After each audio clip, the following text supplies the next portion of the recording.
Hello my dear students, कसे आहात सगळे? नक्कीच मजेत असणार.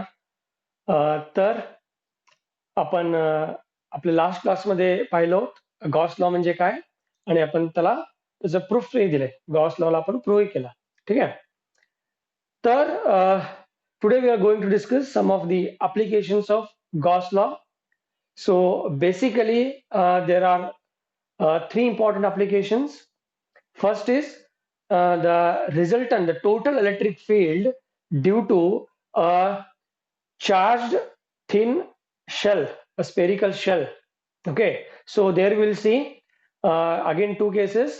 What is the electric field uh, outside the sphere and just above the sphere and inside the sphere? So we have three cases there. And later on we'll see electric field due to a long infinite wire, a charged wire.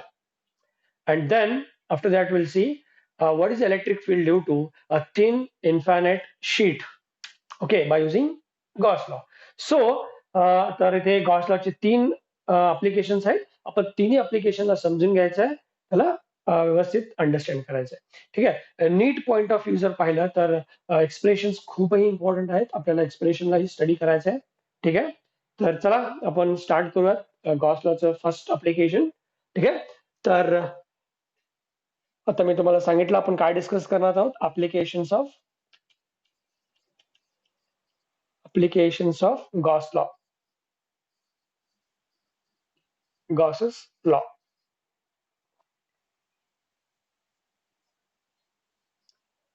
Okay, so as you already know what is Gauss law.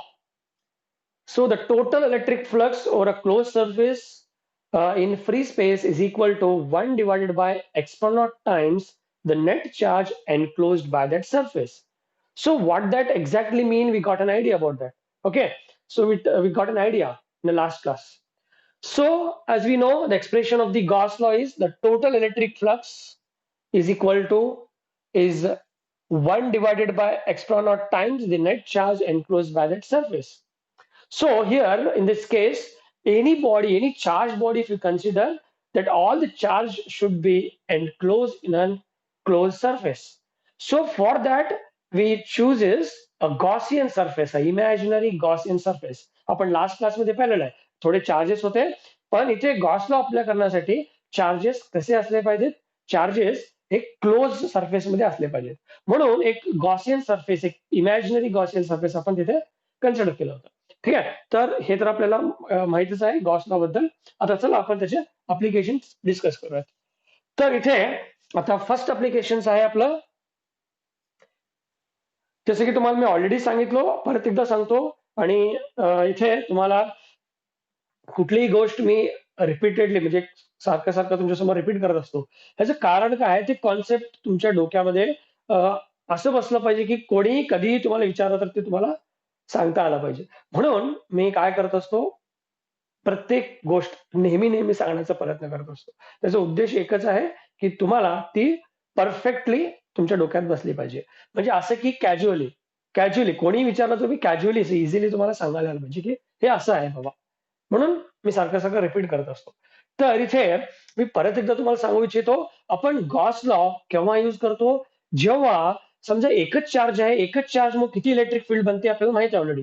Electric field at any point due to isolated single charge, आपल्याला त्याचं equation माहित आहे. पण जर charges continuous charge distribution असेल तर, म्हणजे charges एका बॉडीवर स्प्रेड झाले असेल तर, एक चार्ज बॉडी आहे त्याच्यामध्ये सगळे चार्जेस डिस्ट्रीब्युट झालेत. कंटिन्युअस चार्ज डिस्ट्रीब्युशन पासून रिझल्टंट इलेक्ट्रिक फील्ड आपण कसं फाइंड आउट करू शकतो, त्यासाठी आहे गॉस लॉ. ठीक आहे. तर तुम्हाला मी सांगितलं ऑलरेडी. तर आता आपलं फर्स्ट अप्लिकेशन आहे electric field, the electric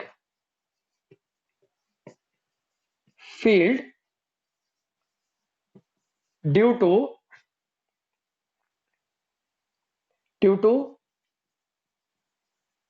charged thin spherical shell. Electric field due to a charged thin spherical shell. आता आपल्याला एक एक स्पेअर, हॉलो स्पेअर ज्याला म्हणतात, हॉलो, ठीक आहे, म्हणजे मध्ये गॅप असताना पोकळ असतं मध्ये, त्याला म्हणतो हॉलो, पोकळी. तर एक thin hollow sphere, charge sphere आपल्याला कन्सिडर करायचं आहे आणि त्या चार्ज स्पियर पासून इलेक्ट्रिक फील्ड, ओके, आपल्याला कॅल्क्युलेट करायचं आहे. तर या ठिकाणी जर मी म्हटलं चार्ज थिन स्पेरिकल शेल आहे, इथे आपल्याला 3 इम्पॉर्टंट केस आहेत. ओके, तर electric field due to a charge spherical shell, आता एक स्पियर आहे, चार्ज स्पियर आहे, त्या ठिकाणी 3 परत केसेस येतात. आपल्याला कुठल्या कुठल्या पॉईंटवर इलेक्ट्रिक फील्ड कॅल्क्युलेट करायचं आहे. फर्स्ट, आउटसाइड द स्पियर, म्हणजे चार्ज स्पियर त्याच्या outside, at any point outside the sphere, तिथे इलेक्ट्रिक फील्ड किती असते, आणि just above the sphere, okay, तिथे इलेक्ट्रिक फील्ड किती असते, आणि स्पियरच्या आत, इनसाइड द स्पियर, तिथे इलेक्ट्रिक फील्ड किती असते. हे तिन्ही केसेसला आपल्याला कॅल्क्युलेट करायचं. ठीक आहे, तर फर्स्ट आहे the electric field due to charge thin spherical shell. तिन्ही केस तुम्हाला लक्षात आले. आता या ठिकाणी मी फर्स्ट केस आपल्याला डिस्कस करतो. इथे आपल्याला करूयात at any point, at any point outside the sphere. Okay, at any point outside the sphere, हे आपलं फर्स्ट केस आपण या ठिकाणी डिस्कस करणार आहोत. फर्स्ट आता, तर electric field due to a charge thin spherical shell at any point outside the sphere, charge sphere. आता ह्याला आपण कॅल्क्युलेट करूयात. ठीक आहे, तर चला आपण काय करूयात, कन्सिडर अ स्पियर, एक स्पियरला कन्सिडर करूयात. ठीक आहे, मी या ठिकाणी काय करतो, बोर्डला डिवाइड करूयात आपण, म्हणजे आपल्याला लक्षात येईल. So consider a charged sphere. Consider a charged sphere.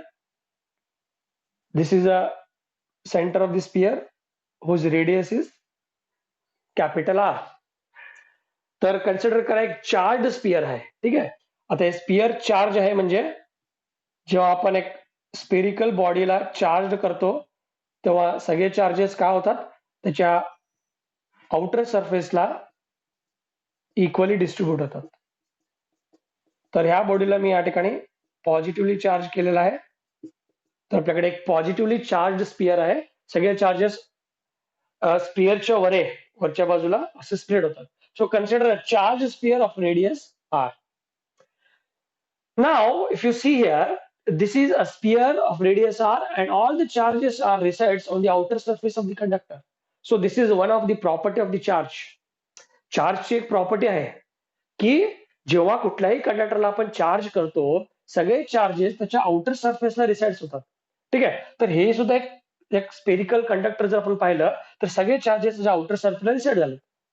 आता तुम्हाला तर माहितच आहे, आपल्याला गॉस लॉ अप्लाय करायचा आहे. ठीक आहे, बाय युझिंग गॉस लॉ, जरी मी ते म्हणलं तिथे मी ऍड करेल. ठीक आहे, the electric field due to a charge in spherical shell at any point outside the sphere using Gauss's law. ठीक आहे, अशा प्रकारे आपण याला क्वेश्चन करूया युझिंग गॉस लॉ. तर युझिंग गॉस लॉ आपल्याला फाइंड आउट करायचं आहे. तर तुम्हाला माहिती आहे गॉस लॉ यूज करण्यासाठी चार्जेस कसे असले पाहिजेत, एका क्लोज्ड सरफेस मध्ये असले पाहिजे, एका क्लोज्ड सरफेस मध्ये असले पाहिजे. ठीक आहे, तर आता हे चार्ज बॉडी आहे, तर इथे चार्जेस क्लोज सरफेस मध्ये नाही आहेत. तुम्ही असं समजू नका की चार्जेस हे स्पियरच्या आत आहेत. चार्जेस कधीही वरच्या बाजूला असतात. तर आता इथे चार्जेस वरच्या बाजूला आहेत, क्लोज सरफेस मध्ये नाही आहेत. म्हणून आपण काय करतो, एक गॉसियन सरफेस, एक इमॅजिनरी गॉसियन सरफेस कन्सिडर करतो. त्या सरफेसच्या आत हे चार्जेस आहेत असं आपण गृहीत धरतो. तर ह्या ठिकाणी आपण तेच करणार आहोत. तर to apply the Gauss law, charges must be enclose in a close surface. So for that let us imagine and spherical Gaussian surface around this sphere. तर आपण या ठिकाणी एक गॉसियन सरफेस इमॅजिन करूयात. ठीक आहे, या ठिकाणी एक स्पियर, हे जे स्पियर आहे, हे आपण असं गृहीत करूयात की सगळे चार्जेस हे गॉसियन सरफेसच्या आत आहेत, क्लोज्ड, हेच आपलं क्लोज्ड सरफेस. हे गॉसियन सरफेस आहे, एक स्पियर आहे. ओके, तर त्या स्पियरचं रेडियस आपण कन्सिडर करूयात. The radius of that sphere is, it is small r. So what is this? What is this? We have a Gaussian surface, a closed Gaussian surface. ठीक आहे. तर आता हे सगळे चार्जेस हे गॉसियन सरफेसच्या आत एनक्लोज आहेत. म्हणजे आता आपण काय करू शकतो, गॉस लॉ अप्लाय करू शकतो. तर लास्ट क्लासमध्ये तुम्हाला मी सांगितलं होतं एक प्रोसिजर आहे, गॉस लॉ अप्लाय करण्याचं एक प्रोसिजर आहे. तर 3 पॉईंट मी तुम्हाला सांगितलं होतं त्या ठिकाणी. फर्स्ट पॉईंट काय करायचं, चार्जेस कन्सिडर करायचे, चार्ज बॉडी घ्यायचा आहे, चार्ज आहे तिथे, चार्जेस बॉडी फर्स्ट आपलं प्रोसिजर. आणि सेकंड काय करायचं, सेकंड ते चार्जेस एका क्लोज सरफेसमध्ये एनक्लोज करायचं. तर हे सिमेट्रिकल म्हणजे कशा पद्धतीची बॉडी आहे त्या बॉडीला सिमेट्रिकल एक गॉशियन सरफेस आपल्याला इमॅजिन करायचं आहे. आणि सगळे चार्जेस कुठे आहेत, ते गॉशियन सरफेसच्या आत आहेत, क्लोज्ड आहेत. ठीक आहे. तर कळालं तुम्हाला. First point, consider charges, charge body घ्या. ठीक आहे. एक कंटिन्युअस चार्ज डिस्ट्रीब्युशनची एक चार्ज बॉडी आहे आपल्याकडे, चार्जेस घ्यायचं. सेकंड प्रोसिजर काय, ते चार्जेसला एनक्लोज करायचं. Charges must be in a close surface. So for that imagine a Gaussian surface which is symmetrical to the body, charged body. Okay, that is the second thing. And third, what is the third thing? Third point काय होतं, third procedure काय होतं, find out the total electric flux, the net electric flux through the Gaussian surface. कारण सगळे charges ह्या Gaussian सरफेसच्या आत आहेत. तर हे गॉसियन सरफेसवर नेट इलेक्ट्रिक फ्लक्स कॅल्क्युलेट करायचं आपण. फर्स्ट चार्जेस कन्सिडर केलं, चार्ज बॉडी. सेकंड एक इमॅजिनरी गॉसियन सरफेस आपण त्याला एनक्लोज करायचं चार्जेसला. थर्ड इलेक्ट्रिक फ्लक्स कॅल्क्युलेट करायचं त्या around that flux, sorry around that Gaussian surface. त्या सरफेसवर किती इलेक्ट्रिक फ्लक्स आहे, नेट इलेक्ट्रिक फ्लक्स कॅल्क्युलेट करायचं. हे थर्ड प्रोसिजर. फोर्थ काय करायचं, त्या इलेक्ट्रिक फ्लक्सला, जे नेट इलेक्ट्रिक फ्लक्स आपण कॅल्क्युलेट करतो ना, त्या फ्लक्सला गॉस लॉ सोबत, गॉस लॉचे जे इक्वेशन होतं ते गॉस लॉच्या इक्वेशन सोबत कम्पेअर करायचं. आणि कम्पेअर करून लास्टला इलेक्ट्रिक फील्ड कॅल्क्युलेट करायचं. हे आहे गॉस लॉ अप्लाय करून एक चार्ज बॉडीचं इलेक्ट्रिक फील्ड कॅल्क्युलेट करायचं प्रोसिजर. आय होप तुम्हाला समजलं असेल. ठीक आहे. तर तेच प्रोसिजर आपण फॉलो करणार आहोत. आपल्याकडे चार्ज बॉडी आहे, first step charge body, continuous charge distribution, spherical body आहे, चार्ज स्पेरिकल शेल म्हणतो आपण कारण की मध्ये ठोकळ असतात. ठीक आहे. तर हे चार्ज बॉडी कन्सिडर केलं. सेकंड प्रोसिजर बघा काय केलं, एक इमॅजिनरी गॉसियन सरफेस, सगळ्या चार्जेसला एनक्लोज केलं आपण एक इमॅजिनरी सरफेस ना, ते होतं आपलं गॉसियन सरफेस. सेकंड. आता थर्ड काय करायचं, across this Gaussian surface electric flux, net electric flux आपण कॅल्क्युलेट करायचं. ठीक आहे. त्या इलेक्ट्रिक फ्लक्सला गॉस लॉ सोबत आपण कम्पेअर करायचं. कम्पेअर करून resultant electric field at any point outside the sphere, okay, आपल्याला कॅल्क्युलेट करायचं. समजला तुम्हाला? तर ठीक आहे, सुरू करूयात. तर आपण काय केलं, consider a charge sphere whose radius is r. So all the charges are reside on the outer surface of the sphere. And to apply the Gauss law to calculate the resultant electric field, we have to imagine a Gaussian surface around this charge, which is at a radius r. The body is a spherical one, therefore the Gaussian surface is also a spherical one, whose radius is small r. Okay, so now this is quite a figure. So now we have to find out the electric flux due to this charge body on the Gaussian surface. तर हे जे Gaussian surface आहे त्या Gaussian सरफेसवर net electric flux आपल्याला calculate करायचा आहे. तर आपल्याला टोटल इलेक्ट्रिक फ्लक्स कॅल्क्युलेट करता सडनली येणार नाही. त्यासाठी आपण काय करतो, हे कम्प्लीट सरफेसचं एक छोटस तुकडा कन्सिडर करायचं, एक स्मॉल पीस, त्याला आपण काय म्हणतो, एरिया एलिमेंट. बरोबर, एरिया एलिमेंट म्हणतो. तर एक छोटस एरिया एलिमेंट आपल्याला कन्सिडर करायचं. तर इलेक्ट्रिक फ्लक्स देतात एरिया एलिमेंट काय असेल आपल्याला कॅल्क्युलेट केल्यानंतर total electric flux on that complete Gaussian surface आपण समेशन देऊन कॅल्क्युलेट करायचं. ठीक आहे. तर आता आपण काय करूयात, हे जे गॉसियन सरफेस आहे त्याचे एक छोटस एरिया एलिमेंट कन्सिडर करू. So consider and small area element of this surface. Okay. तर हे झालं एरिया एलिमेंट. हे एक मोठं स्पियर आहे, एक इमॅजिनरी स्पियर आहे गॉसियन सरफेस. ठीक आहे. त्या स्पियरचे एक छोटस पीस मी इमॅजिन केलं तर आपण एरिया एलिमेंट म्हणतो.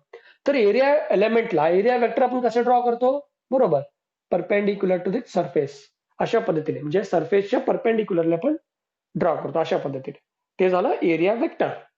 तर हे एरिया वेक्टर काय दाखवतं, एक एरिया एलिमेंटला रिप्रेझेंट करतं हे एरिया वेक्टर. ठीक आहे. तर हे आपण छोटस एक एरिया एलिमेंट चूज केलं.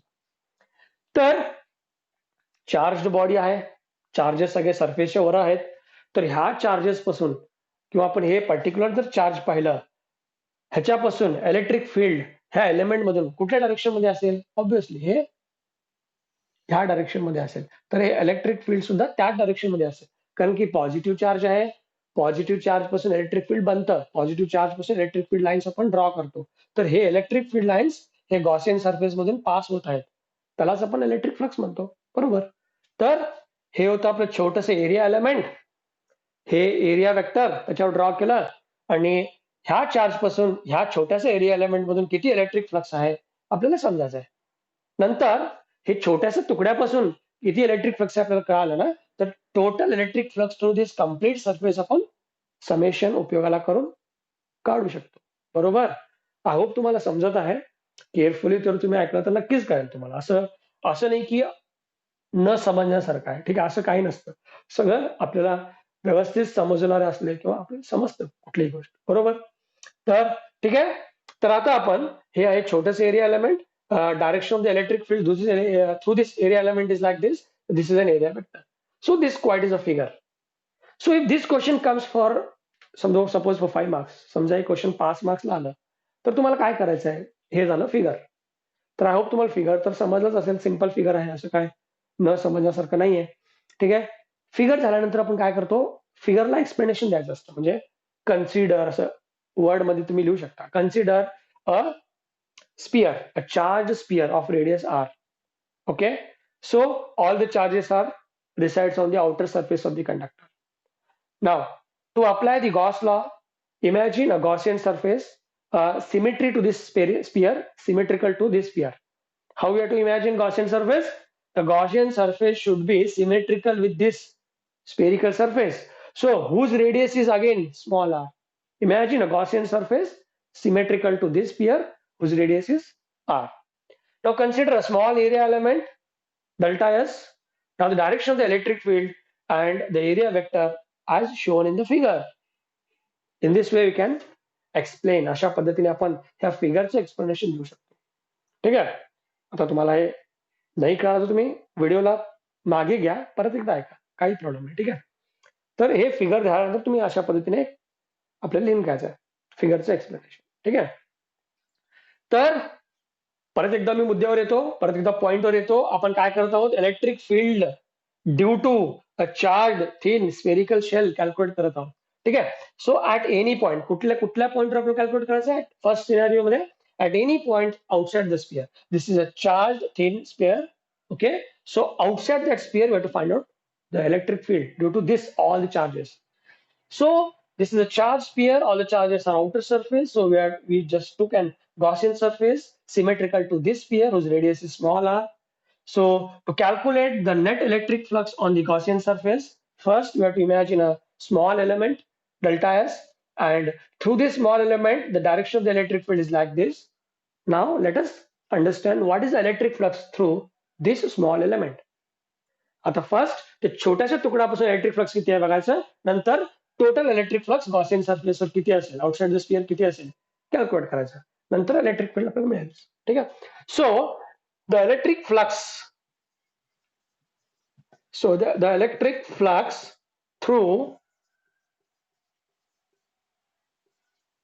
the electric flux through area element, sorry, element spelling, okay, through area element. Okay, so the electric flux through area element तुम्हाला मी सांगितलं होतं, जनरली कुठलाही असो आपण डेल्टा मध्ये डिफरन्शिएट फॉर्म मध्ये रिप्रेझेंट करायचं in general. Okay, so the electric flux through this small area element is delta phi is equal to E into delta S into cos theta. So here if you see, theta is the angle between direction of the electric field and area vector. So as you can see, the direction of the electric field and area vector both are parallel. So what should be the angle? It is 0. Yes. So here, if you see here, theta becomes 0 degree. So cos theta becomes 1. Cos 0 becomes 1. So what is the electric flux through this small area element? It is E into delta S, कारण cos theta theta 0 degree होता, E आणि delta S parallel आहेत, angle 0 होता म्हणून cos 0 झालं 1. तर electric flux through this small area element किती निघाला आपल्याला, delta phi E into delta S. आता total electric flux through this Gaussian surface we have to find. Okay, so therefore कसं निघणार ते, ऑब्वियसली समेशन करू. Therefore the total electric flux through the Gaussian surface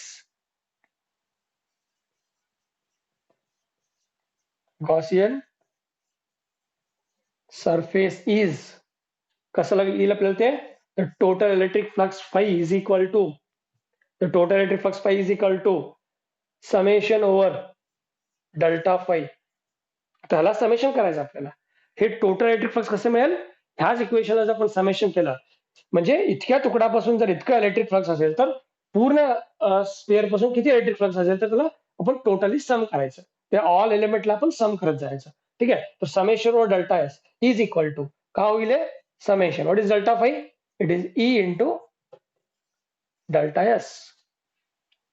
ठीक आहे, तर for a given amount of charge, the electric field due to all the charges is always remains constant. So here E is always constant. So therefore, the flux due to the flux on the complete surface, the net electric flux on the Gaussian surface, we can calculate as E आलं बाहेर, summation होणार नाही कारण की E ते constant असणार. एक given amount of charges साठी E कधी पण कॉन्स्टंट असणार, म्हणून E आलं बाहेर, तर हे समेशन कशाला होणार, फक्त एरिया एलिमेंटला होणार, समेशन ओव्हर एरिया एलिमेंट. तर ह्या जेव्हा आपण ह्या एक छोट्याशा एलिमेंटला समेशन करू तर टोटल इलेक्ट्रिक फ्लक्स कॅल्क्युलेट करण्यासाठी आपल्याला काय मिळेल, तर हे कारण की गॉसियन सरफेस ही बॉडी स्पेरिकल होती म्हणून हे गॉसियन सरफेस जे आपण इमॅजिन केलं होतं ते कसं असणार, तेही स्पेरिकल असणार. म्हणून आपण जेव्हा एरिया एलिमेंटला समेशन करू तर तेव्हा आपल्याला एरिया ऑफ द स्पियर मिळेल, एरिया ऑफ द स्पियर मिळेल. तर ठीक आहे, तर ह्या ठिकाणी आपल्याला लक्षात ठेवायचं आहे summation over delta S is equal to area of the sphere. So area of the sphere is 4 pi r square. 4 pi r square is an area of the sphere. So summation over delta S is 4 pi r square. तर आता आपल्याला net electric फ्लक्सचा formula मिळालेला आहे, ते आहे E into what is the summation over delta S, it is 4 pi r square. ह्याला आपण इक्वेशन 1 असं कन्सिडर करू. तर हे झालं flux on the Gaussian surface, it is E into 4 pi r square. ह्याला इक्वेशन 1 करूयात.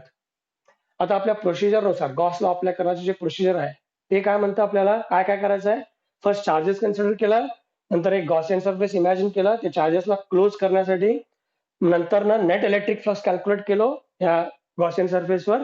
ओके, नंतर हे जे फ्लक्सचं फॉर्म्युला आहे ते गॉस लॉच्या फॉर्म्युला कम्पेअर करायचं, कम्पेअर करून electric field outside the sphere आपल्याला मिळेल. ठीक आहे, आता हे झालं equation number 1, the electric flux through the Gaussian surface phi is equal to E into 4 pi r square. Okay, तर what is Gaussian law now, आता मी फिगर इथे काढतो. ओके, आय होप तुम्ही नोट डाऊन करून घेतला असणार.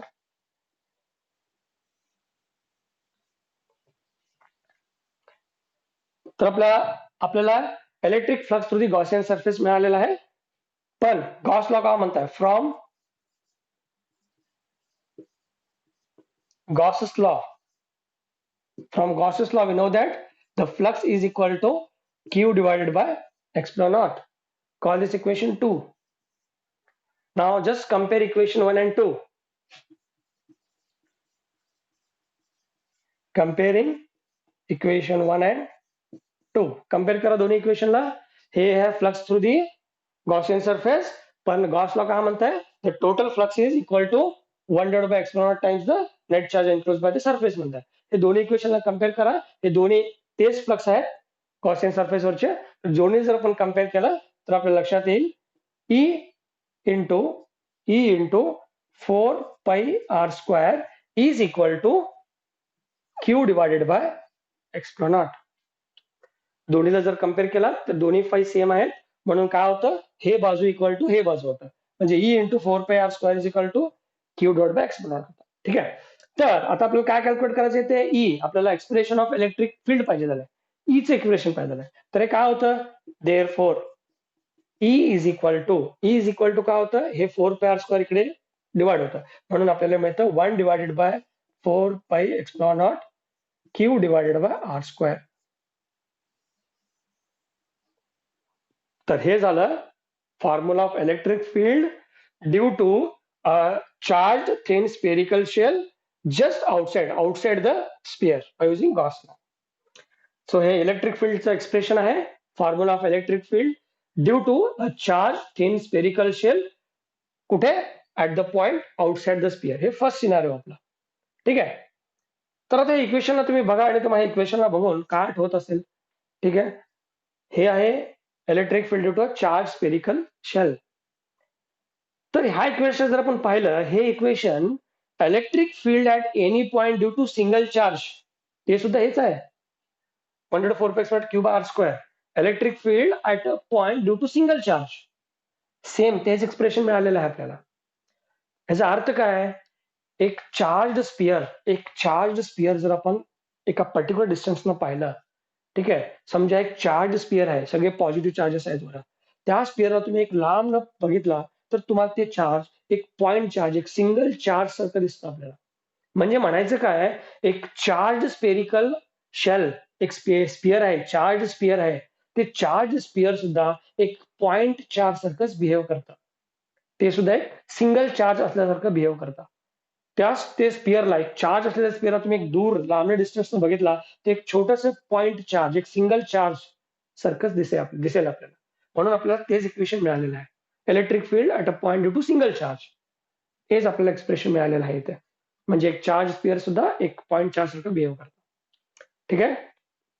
आय होप तुम्हाला लक्षात आला असेल.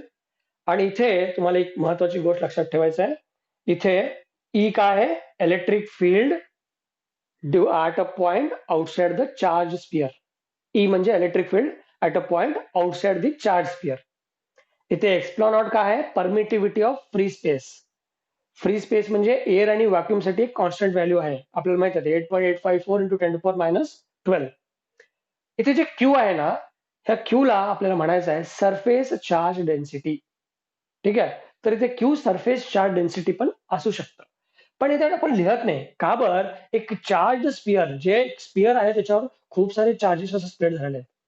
म्हणजे त्या ठिकाणी जे चार्ज डिस्ट्रीब्युशन आहे ते कशा पद्धतीचं आहे, ते सरफेस चार्ज डिस्ट्रीब्युशन आहे, सरफेस चार्ज डेन्सिटी आहे.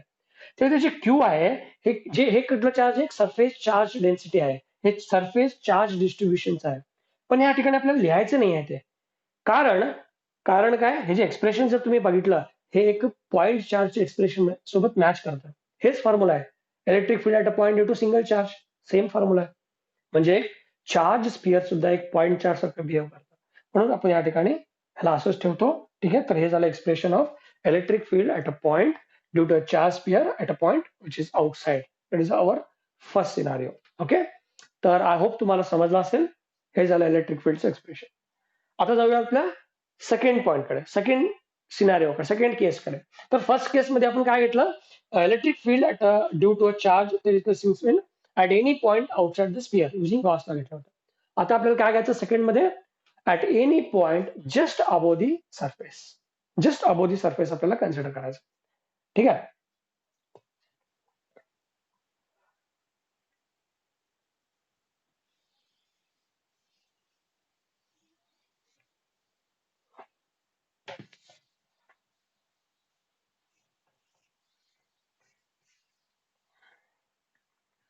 जर तुम्ही फिगर पाहिलं होतं, मी फिगर परत एकदा ड्रॉ करतो इथे, तेच फिगर, एक चार्ज स्पियर होता,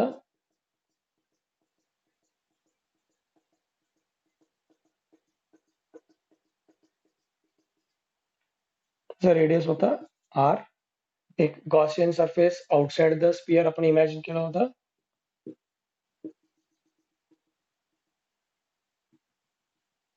हे आहे गॉसियन सरफेस, त्या गॉसियन सरफेसचं रेडियस किती, आर, सेंटर पासून. ठीक आहे. तर हे एक छोटंसं एरिया एलिमेंट आपण कन्सिडर केलं होतं. हे delta S, direction of the electric field सुद्धा ह्याच डायरेक्शन मध्ये असते. ठीक आहे, अशा पद्धतीने घेतलं होतं. आता आपल्याला सेकंड जे आहे scenario, at any point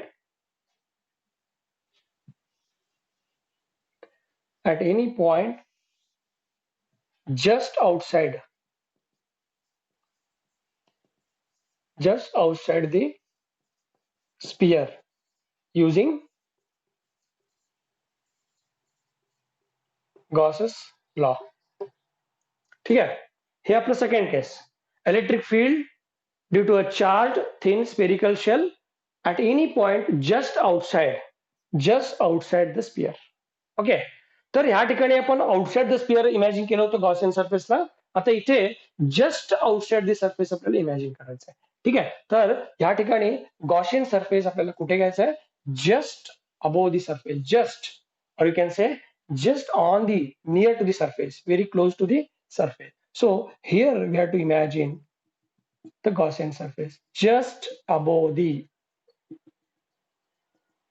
sphere. ठीक आहे, तर त्याचं रेडियस आपण घ्यायचं स्मॉल आर. ठीक आहे, तर एक चार्ज बॉडी आहे. हे चार्ज बॉडीच्या जस्ट अबो इलेक्ट्रिक फील्ड किती असतं, आउटसाइड किती असतं आपल्याला कळालेलं आहे. तर just above the surface, just outside the surface electric field आता आपल्याला सेकंड केस मध्ये कॅल्क्युलेट करायचं आहे. ठीक आहे, तर हे असं झालं. तर इथे आपल्याला एक लक्षात आलं असेल, ह्या ठिकाणी R is approximate equal to R होतं का? The radius of the sphere, charged sphere, and the radius of the Gaussian surface is very approximate equal. कारण हे गॉसियन सरफेस आपण just above the surface imagine केलेलं आहे, म्हणून इथे the radius of the sphere is nearly equal to the radius of the Gaussian surface. ठीक आहे, आता electric field due to the charge surface outside the sphere आपल्याला माहितच आहे formula, E is equal to 1/4πε0 Q by R square. हे आत्ताच आपण मगाशी कॅल्क्युलेट केलं होतं. Electric field at any point outside the charge sphere. आता इथे जस्ट आउटसाइड म्हणजे जर आपण म्हणलं तर ह्या ठिकाणी रेडियस ऑफ द स्पियर आणि radius of the that Gaussian surface is approximate same होतं. ठीक आहे, तर ह्याच फॉर्म्युलामध्ये आपल्याला काय जस्ट चेंज करायचंय, त्या स्मॉल आरच्या स्क्वेअरच्या ठिकाणी कॅपिटल आर स्क्वेअर घ्यायचं आहे. इतकंच आपल्याला ह्याच्यामध्ये चेंजेस करायचं आहे. तर E is equal to 1/4πε0 Q divided by R square, इतकंच बदल होतं. आणि हे जे फॉर्म्युला आपल्याला मिळालेलं आहे हे electric field at any point just above the surface, just above the surface आपल्याला मिळालं. ठीक आहे, just outside the surface, electric field just outside the charge sphere. ठीक आहे, आता ह्या ठिकाणी सुरुवातीला फर्स्ट केस मध्ये काय केलं होतं, electric field at any point outside the sphere, म्हणजे चार्ज स्पियरच्या आउटसाइड इलेक्ट्रिक फील्ड आपल्याला मिळाले होते. ते होतं हे formula, E is equal to 1/4πε0 Q by R square. हे फॉर्म्युला कशाला मॅच करतं, electric field at any point due to single charge. त्याला हे सेम फॉर्म्युला आहे, दोन्हीचं सेमच फॉर्म्युला मिळाला आपल्याला. इथे पण आपल्याला हेच मिळालं. ह्याच्यापासून आपण एक काय कन्क्लुजनला आलो, एक चार्ज स्पियर, एक चार्ज, खूप सारे चार्जेस असलेलं स्पियर एक पॉइंट चार्ज सारखंच बिहेव करतं, तिथे आपण पाहिलं होतं. ठीक आहे, आता ह्या ठिकाणी electric field just above the surface, just above the surface, just outside the surface आपण कॅल्क्युलेट केलं. तर ह्या जस्ट अबोव म्हणलं तर फक्त आपल्याला इक्वेशन मध्ये काय चेंजेस करायचे, हे capital R is nearly equal to R होतं, म्हणून स्मॉल याच्या ठिकाणी कॅपिटल आर घ्यायचं.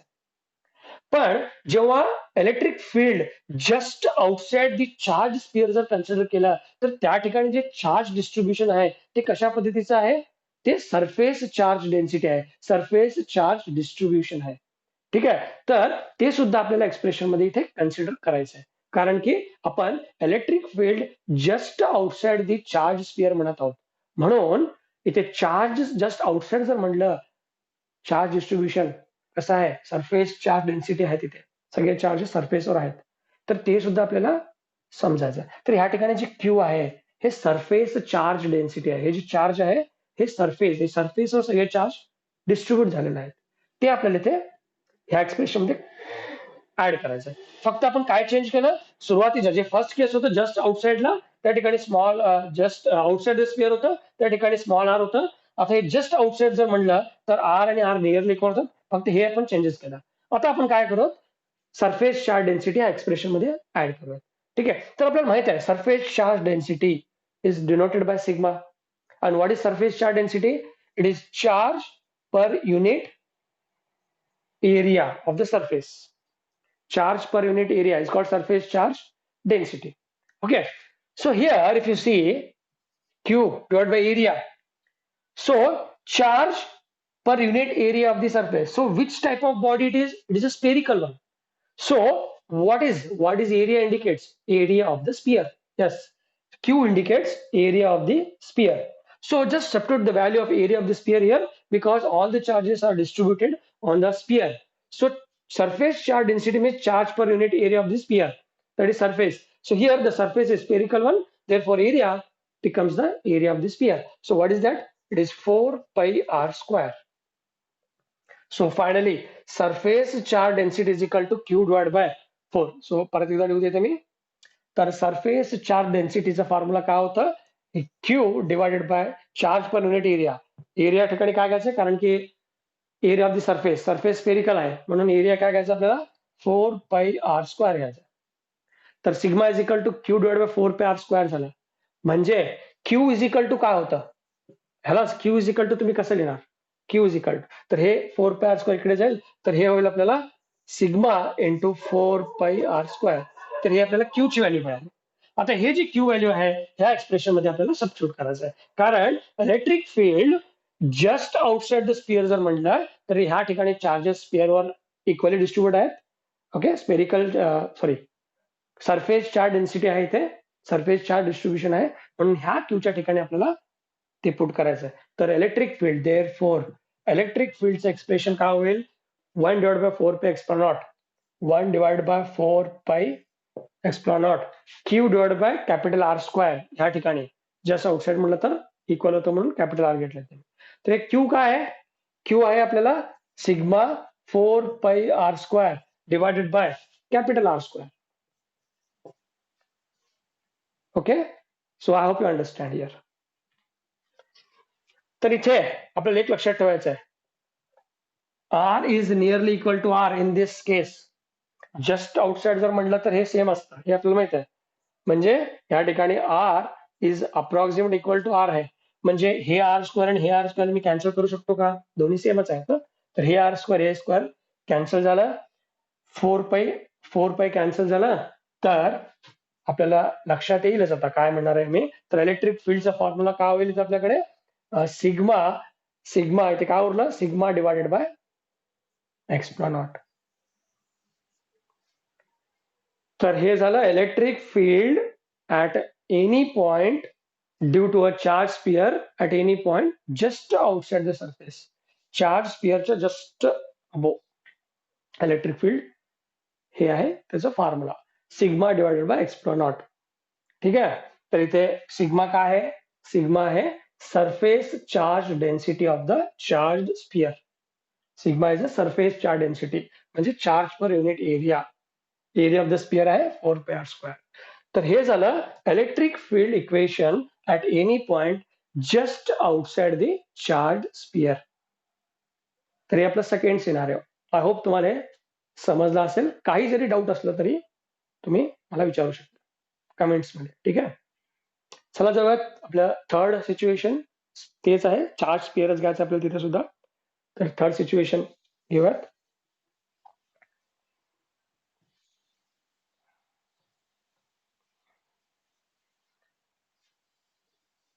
ओके, तर आपल्या इथे थर्ड सिच्युएशन आहे, सॉरी, तर थर्ड सिच्युएशन आहे, what is the electric field due to charge thin spherical shell at any point inside the sphere using Gauss law. तर सुरुवातीला आपण electric field outside the sphere पाहिलं, सेकंड केस मध्ये electric field just above the surface पाहिलं, आता third case मध्ये electric field inside the surface आपल्याला बघायचं. तर ठीक आहे, आता एक चार्ज स्पियर घेऊया आपण, त्याचं रेडियस आहे आर, हे सेंटर. तर चार्ज स्पियर म्हणजे काय, जर ह्या स्पियरला एक स्पेरिकल बॉडी आहे, त्याला जेव्हा मी चार्ज करतो तर चार्जच्या प्रॉपर्टी अनुसार सगळे चार्जेस त्याच्या आउटर सरफेस मध्ये जमा होतात, आउटर सरफेस मध्ये डिस्ट्रीब्यूट होतात अशा पद्धतीने. ठीक आहे. तर आता आपल्याला इथे electric field at this point आपल्याला फाइंड आउट करायचं आहे. ऍट द सेंटर, मी ओ म्हणून नाव देऊ. Electric field at this centre we need to find out due to the charge sphere. तर आता जर आपण सेंटरमध्ये इलेक्ट्रिक फील्ड आपल्याला जर कॅल्क्युलेट करायचं असेल तर गॉस लॉच्या प्रोसिजरनुसार चार्ज बॉडी आहे आपल्याकडे. सेकंड प्रोसिजरनुसार आपल्याला काय करावं लागेल, हे चार्जेसला एनक्लोज्ड करावं लागेल गॉसियन सरफेसला. तर मला इलेक्ट्रिक फील्ड सेंटरमध्ये काढायचं असेल तर मी गॉसियन सरफेस कुठे इमॅजिन करणार? ऑब्व्हियसली इथे जर मला इलेक्ट्रिक फील्ड काढायचं असेल तर गॉसियन सरफेस मी आतमध्ये, हे स्पिअरच्या आतमध्ये मला इमॅजिन करावं लागेल. ते गॉसियन सरफेस मला इथे इमॅजिन करावं लागेल. आणि जर मी गॉसियन सरफेस आतमध्ये इमॅजिन केलं तर आपल्या लक्षात येईल ते गॉसियन सरफेस हे चार्जला एनक्लोजच करत नाहीये. The Gaussian surface never encloses the charge. कारण की चार्जेस तर आउटसाइड आहेत. गॉसियन सरफेस जर मध्ये इमॅजिन केलं आपण, ते चार्जेस त्या सरफेसमध्ये, ते गॉसियन सरफेसमध्ये चार्जच नाही आहेत. ठीक आहे. जर आतमध्ये मी गॉसियन सरफेस इमॅजिन केलं तर ते गॉसियनच्या सरफेसच्या मध्ये एनक्लोज असायला पाहिजे ना चार्जेस, पण चार्जेस तर आउटसाइड आहेत. म्हणून या ठिकाणी आपण काय लिहायचं आपल्याला, the Gaussian surface never encloses any charge. To find out electric field at the centre of the sphere, the reason is the Gaussian surface never encloses any charge. If you imagine a Gaussian surface here inside, okay, then this Gaussian surface never encloses any charge. Then what is your conclusion? The electric field inside the sphere is zero. There is no electric field because there is no charges. तिथे charges नाही आहेत. पुढे electric flux आणि electric field, charge नाही आहे म्हणजे electric फ्लक्सच नसणार. Electric flux नसेल तर इलेक्ट्रिक फील्ड प्रश्नच नाही. ठीक आहे. तर ह्या ठिकाणी अशा पद्धतीने आपल्याला डायग्राम आहे. तर सेंटरमध्ये इलेक्ट्रिक फील्ड कॅल्क्युलेट करायचं असेल तर गॉसियन सरफेस असं इमॅजिन केलं आणि this Gaussian surface never encloses any charge, therefore the electric field inside the charge sphere is zero. Okay. तर आपल्याला फक्त इतकंच लिहायचं या ठिकाणी, the Gaussian surface never encloses any charge, therefore the electric field inside the center is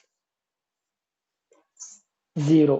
तर एक charge spherical conductor जर आपण पाहिलं, ते चार्ज स्पेरिकल कंडक्टरच्या आतमध्ये कुठलेही इलेक्ट्रिक फील्ड नसतं, कारण की चार्जच्या प्रॉपर्टीनुसार एक कंडक्टरला जेव्हा आपण चार्ज करतो तर सगळे चार्ज फक्त त्याच्या आउटर सरफेसला जमा होतात.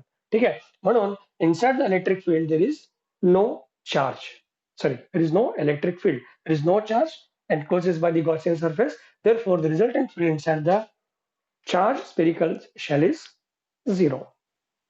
ठीक आहे. तर आय होप तुम्हाला समजलं असेल. तर या ठिकाणी मी तुम्हाला एक महत्वाची पॉइंट आपल्याला इथे लक्षात घ्यायचा आहे. Electric field at any point due to the charge thin spherical shell जर आपण पाहिलं, ठीक आहे, जर आपण एक ग्राफ ड्रॉ केला ह्या ठिकाणी, समजा एक चार्ज स्पेरिकल शेल आहे अशा पद्धतीचं, चार्ज स्पेरिकल शेल आहे. ठीक आहे.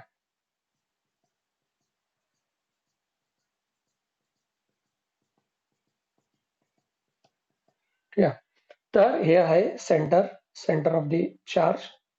तर ह्या ठिकाणी जर आपण इलेक्ट्रिक फील्ड वर्सेस डिस्टन्स, म्हणजे ह्या ठिकाणी इलेक्ट्रिक फील्ड आणि ह्या ठिकाणी डिस्टन्स आर, जर मी एक ग्राफ ड्रॉ केला तर आपल्या लक्षात येईल, म्हणजे ह्या ठिकाणी जस्ट अबोव दी सरफेस, तर हे पॉइंट आणि हे पॉइंट काय आहेत, जस्ट आउटसाइड दी स्पियर हे पॉइंट आहेत. इथे पण जस्ट आउटसाइड होतं, हे पण जस्ट हे या ठिकाणी मिळतं. तर ह्या ठिकाणी गॉसियन सरफेस आपण जर इमॅजिन केलं, ठीक आहे, जर गॉसियन सरफेस आपण ह्या ठिकाणी जस्ट आउटसाइड जर इमॅजिन केलं असं, तर ह्या ठिकाणी आपल्याला काय होईल, तिथे मॅक्झिमम इलेक्ट्रिक फील्ड आपल्याला दिसेल. म्हणजे ह्या ठिकाणी जर आपण हे फर्स्ट पॉइंट पाहिलं, इफ ठीक आहे, if R is less than R, तर इथे कन्फ्युज होण्याची काही गरज नाही आहे. हे स्मॉल आर जे आहे ते आपण हे चार्ज स्पिअरच्या सराउंडिंग जे गॉसियन सरफेस ड्रॉ करतो त्याचं रेडियस, कारण की हे स्पेरिकल बॉडी आहे. ठीक आहे, हे स्पिअरचं रेडियस काय आहे? आर आहे. ठीक आहे, हे जे स्पेरिकल चार्ज बॉडी आहे त्याचं रेडियस आर आहे. ह्या बॉडीच्या सराउंडिंग जे गॉसियन सरफेस आपण इमॅजिन करतो ते पण स्पेरिकलच असेल, त्याचे रेडियस आहे आर. ठीक आहे, जर R is less than, sorry, if this R is less than R, तर गॉसियन सरफेस कुठे इमॅजिन करणार आपण? इथे centre. If R is less than म्हणजे गॉसियन सरफेसचं रेडियस ह्या रेडियस किती पेक्षा लहान असेल तर गॉसियन सरफेस आपण कुठे कुठे ड्रॉ करणार? मध्ये. तर ह्या ठिकाणी जेव्हा असं असेल तेव्हा E is equal to, sorry, तर ई इज इक्वल टू होतं 0.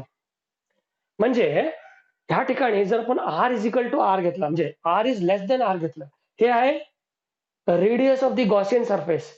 हे जर त्याचं रेडियस ह्या रेडियस किती पेक्षा स्मॉल असेल तर हे गॉसियन सरफेस आपलं सेंटरमध्ये आलं, तेव्हा काय होतं? Electric field at the centre is 0. ह्या ठिकाणी इलेक्ट्रिक फील्ड होतं 0. ठीक आहे, ह्या डिस्टन्सवर इलेक्ट्रिक फील्ड 0 झाला. मी ह्या वाय ऍक्सिसला इलेक्ट्रिक फील्ड घेतलाय, एक्स ऍक्सिसला डिस्टन्स घेतलाय. आपण हे फक्त स्टडी करत आहोत नीट पॉइंट ऑफ व्ह्यू. तर when r is less than r, electric field is 0. What is second point to understand?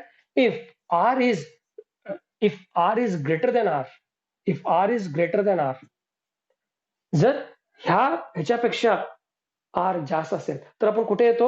Outside the sphere. ठीक आहे, ह्या ठिकाणी येतो. तर ह्या ठिकाणी इलेक्ट्रिक फील्ड काय होतं? If r is greater than r, then the electric field will get 1 divided by 4 pi epsilon naught q by r square. That thing. Okay. And the third thing you have to understand, if r is very very greater than r, again we'll get the formula of same.